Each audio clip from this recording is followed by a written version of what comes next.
안녕하세요. 2023년 12월 17일 일요일 교과 나눔 시간에 오신 여러분들을 진심으로 환영합니다.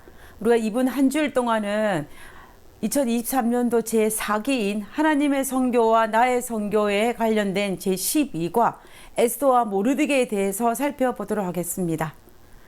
2023년도도 정말 얼마 남지 않은 것 같습니다.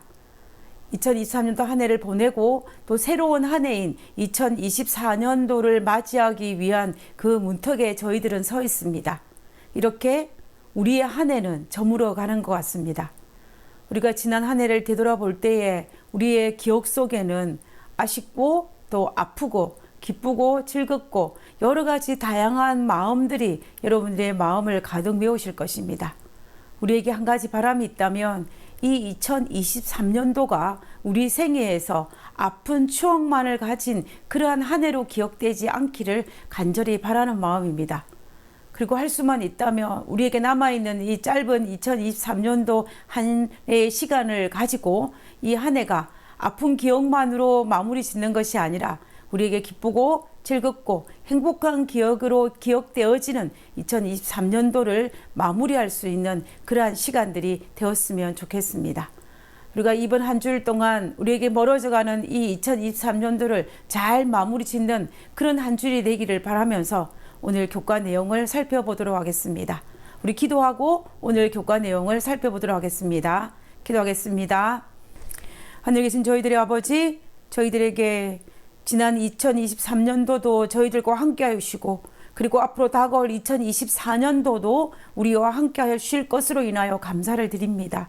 하나님께서는 언제나 우리와 동행하여 주셨고 우리의 앞길과 우리의 나아갈 방향을 알려주셨음을 인하여 감사를 드립니다. 하나님, 저희들에게 남아있는 이 시간을 잘 마무리할 수 있도록 도와주셨고 그리고 이 한 주일 동안 에스더와 모르드게 속에 나타난 하나님께서 허락하신 그 기별들을 잘 깨달아 알 수 있게 하시고 그리고 에스더와 모르드게가 한 그 이방 땅에서의 선교의 정신이 우리가 우리의 삶 속에서도 드러날 수 있도록 주여 도와주시옵소서. 우리와 함께 하시옵기를 간구하며 이 시간에도 주의 영이 우리와 함께 동행하여 주옵기를 거룩하신 예수님의 이름으로 기도드렸습니다. 아멘. 감사합니다.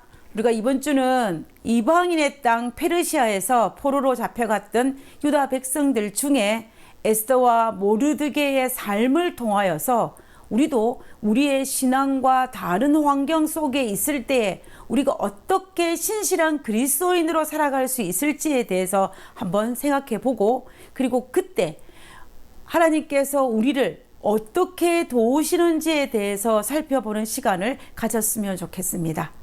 먼저 기억절에 있는 말씀을 읽고 시작하도록 하겠습니다. 이사야 49장 6절에 있는 말씀입니다.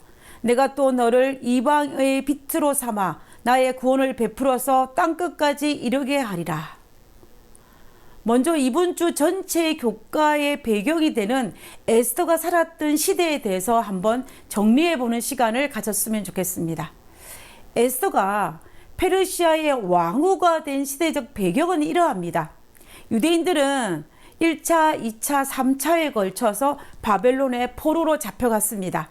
그리고 마침내 남방 유다는 BC 586년에 바벨론에 의해서 멸망을 하였습니다. 그리고 얼마 지나지 않아서 유다를 멸망시킨 바벨론도 메대와 페르시아 연합군에 의해서 멸망당했습니다. 그때에 페르시아의 왕이었던 이 고레스가 BC 537년에 유대 민족에게 하나의 특권을 베푸는데 그것이 무엇이냐면 포로 석방령을 내려서 본국에 돌아가서 하나님의 성전을 건축할 수 있는 특권을 그들에게 허락하였습니다. 이때가 언제냐면 BC 537년에 내린 포로 1차 석방령입니다. 그리고 2차 포로 석방령이 내린 지는 언제냐면 이 아닥사스다 왕 7년에 내린 BC 457년이 됩니다. 에스더 사건은 고레스 원년에 내린 1차 포로 석방령과 아닥사스다 7년에 내린 포로 석방령 사이에 아하수에로가 페르시아의 왕일 때에 일어난 사건입니다. 역사서에는 이 아하수에로 왕을 크세르크스라라고 기록하고 있습니다. 1차 포로 석방령 때 고향 예루살렘으로 돌아간 사람들은 5만 명 정도 되었다라고 성경은 기록하고 있습니다. 어떤 역사서인 기록을 보면은 이스라엘 민족이 70년 동안 바벨론의 포로 생활을 하면서 인구가 늘어서 그 당시 유대 민족의 인구가 대략적으로 한 300만 명가량 되었다라고 주장하는 이도 있습니다. 결국 많은 이스라엘 민족들이 바벨론 땅에 살고 있었지만 포로 석방령에 참여하여 예루살렘으로 돌아간 사람들은 단 5만 명밖에 되지 않았다라는 것을 우리는 알 수가 있습니다. 자, 그러면 에스더서에 등장하는 유대인은 도대체 누가 되겠습니까? 예루살렘에 돌아가려면 갈 수 있었는데 예루살렘으로 돌아가는 긴 여행과 황폐한 성읍을 재건해야 하는 그 수고보다는 차라리 내가 이방인의 땅에 살면서 내가 포로로 잡혀왔지만 내가 70년 동안 이룬 것들을 포기하지 않고 같이 살기로 선택한 자들이라는 것을 우리는 알 수가 있는 것입니다. 그리고 우리가 알다시피 1차 포로 석방령이 내리고 난 다음에 20년 후에 다리오라는 왕이 고레스가 포로 석방령을 내렸다는 것을 재확인시켜준 사건이 발생하였습니다. 그때에도 그들이 다시 조상의 땅으로 돌아가려면 갈 수 있는 기회가 있었습니다. 그리고 스가랴 선자가 스가랴서 2장 6절과 7절에 이렇게 호소하였습니다. 여호와의 말씀에 내가 너를 하늘의 사방 바람같이 흩어지게 하였거니와 이제 너희는 북방 땅에서 도망할지니라. 나 여호와의 말이니라. 바벨론 성에 거하는 시온아 이제 너는 피할지니라. 결국 에스더와 모르드게를 포함한 유대인들은 선지자 스가랴가 예루살렘으로 돌아가는 호소와 그리고 바벨론 땅에서 도망가라는 경고를 무시하고 남아있던 자들이었다라는 것입니다. 다시 말하면 이들의 신앙은 참 하나님을 섬기는 구별된 유대인으로 살기보다는 타협하면서 오늘의 안일함을 추구하는 현실주의 신앙을 하기로 선택한 사람이었다라고 볼 수가 있습니다.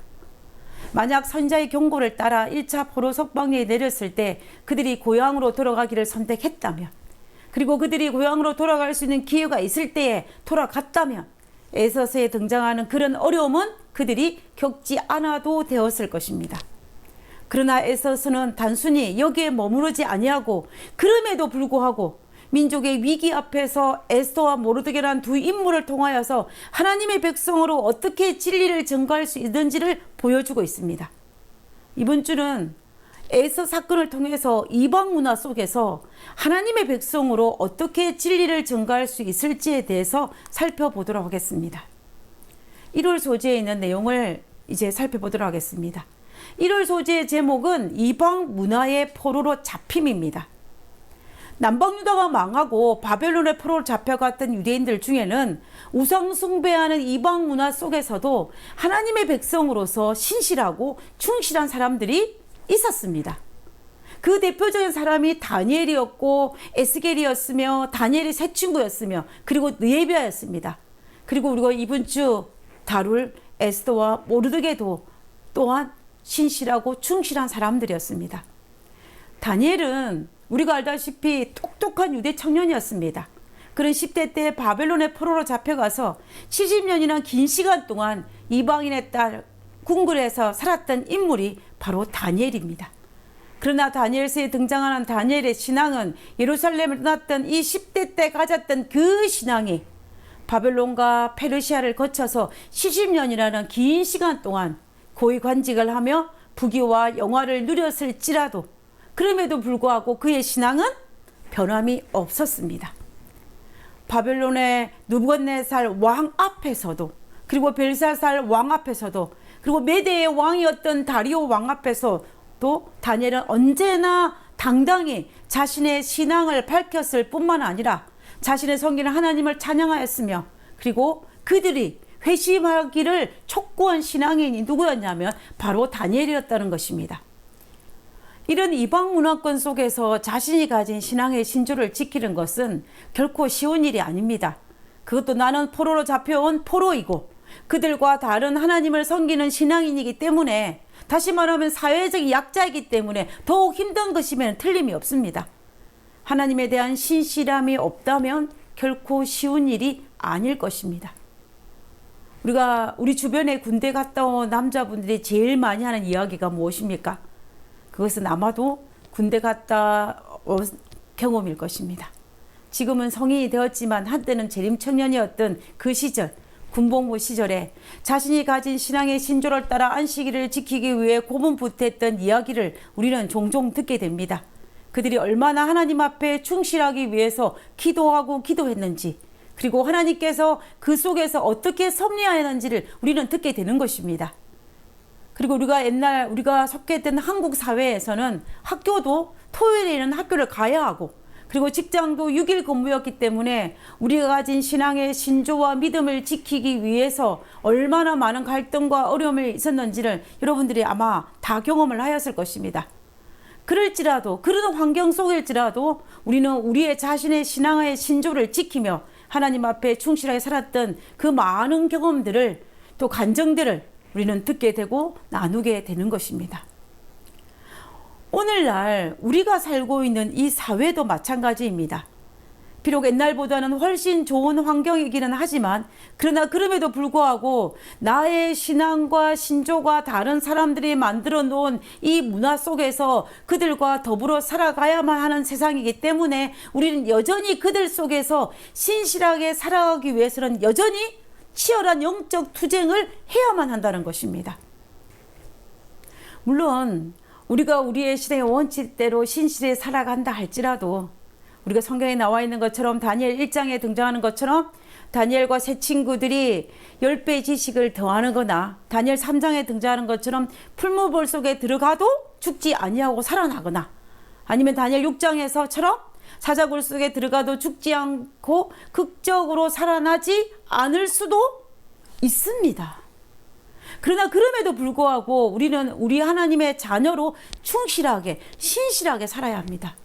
왜냐하면 우리가 보는 이 땅이 마지막이 아니기 때문입니다.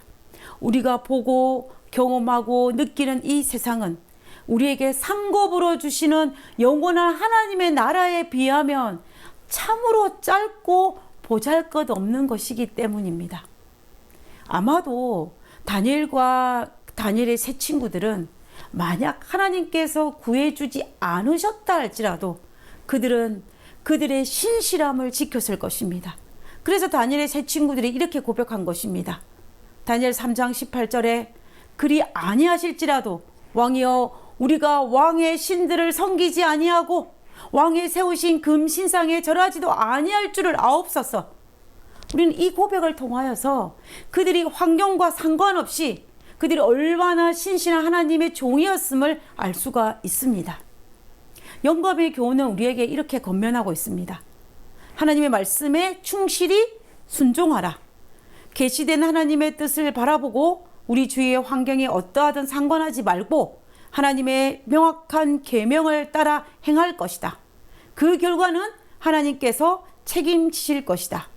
우리는 시련의 때에 하나님의 말씀을 충실히 순종함으로 어떠한 어려운 사태에서도 우리가 그분의 뜻을 수행하고 그분의 성호를 영화롭게 하며 그분의 백성들을 복되게 하도록 하나님께서 우리를 믿으실 수 있음을 사람들과 천사들 앞에서 증거할 수 있다.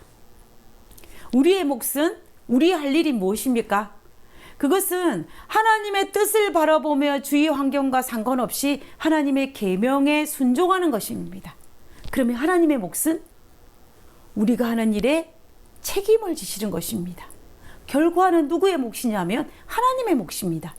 우리는 그분의 뜻에 따라 순종하며 묵묵히 충실히 살아가는 것이, 신실하게 살아가는 것이 바로 우리의 할 일, 우리의 몫이라는 것입니다. 다니엘과 세 친구들, 그리고 느헤미야가 바로 그런 삶을 살았던 사람입니다. 그래서 그들은 이방인의 땅에서 별과 같이 한 줄기 빛의 삶을 살았던 삶이었고, 이방인들에게 복음의 빛을 비춘 사람이고, 그리고 믿음의 동력자들에게는 잔잔한 위로의 빛을 비춘 사람이었습니다.